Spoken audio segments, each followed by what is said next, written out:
चालीसा काल प्रभु के साथ कार्यक्रम में आपका स्वागत है।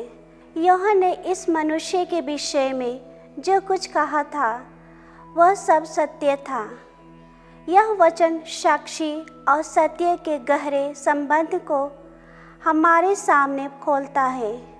यह किसी चमत्कार की घोषणा नहीं बल्कि एक शांत स्वीकारोक्ति है जो समय के साथ परखी गई सच्चाई से जन्म लेती है। यूहन्ना बपतिस्ता ने अपने जीवन से, अपने शब्दों से और अपने त्याग से यीशु की ओर संकेत किया था।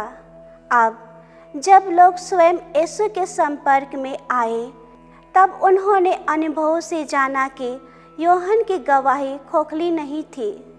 यूहन्ना ने कभी स्वयं को केंद्र में नहीं रखा।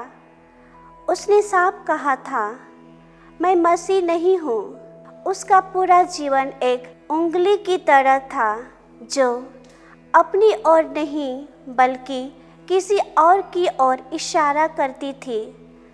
ध्यान के क्षणों में यह हमें प्रश्न करता है, क्या हमारा जीवन भी किसी सत्य की ओर संकेत करता है या केवल स्वयं को स्थापित करने में लगा रहता है। यूहन्ना की सच्चाई उसकी विनम्रता से प्रकट होती है।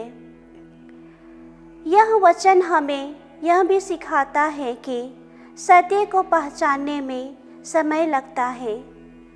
लोग यूहन्ना की बातों को पहले सुनते थे।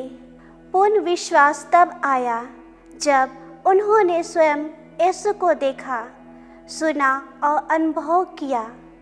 विश्वास उधार लिया हुआ विचार नहीं बल्कि जीवित मुलाकात का फल है।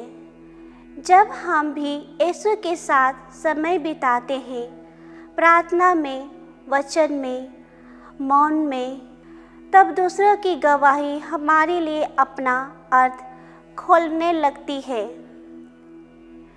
जो कुछ कहा गया था वह सब सत्य था। यह स्वीकारोहित हमारे भीतर एक ईमानदार दृष्टि की मांग करती है। क्या हम उन आवाज़ों को गंभीरता से लेते हैं जो हमें सही मार्ग की ओर बुलाती है? कई बार ईश्वर हमारे जीवन में यूहन्ना जैसे लोगों को भेजते हैं, सरल, स्पष्ट, कभी कभी कठोर, जो हमें सत्य से सामना कराते हैं। प्रारंभ में हम उन्हें नज़रअंदाज कर सकते हैं, पर समय के साथ हम समझते हैं कि उनकी बातों में जीवन था।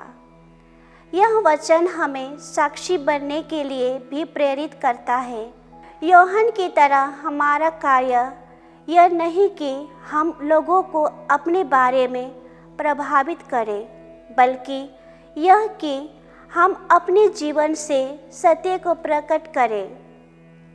जब हमारा आचरण, हमारी करुणा और हमारी निष्ठा यीशु की ओर संकेत करती है, तब शायद कोई और भी कहेगा जो कुछ उसने कहा वह सत्य था।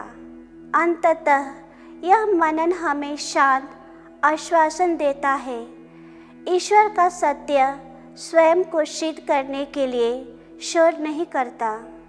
समय, अनुभव और प्रेम उसे उजागर कर देते हैं और जो सत्य से आता है वही अंत में सत्य के रूप में पहचाना जाता है।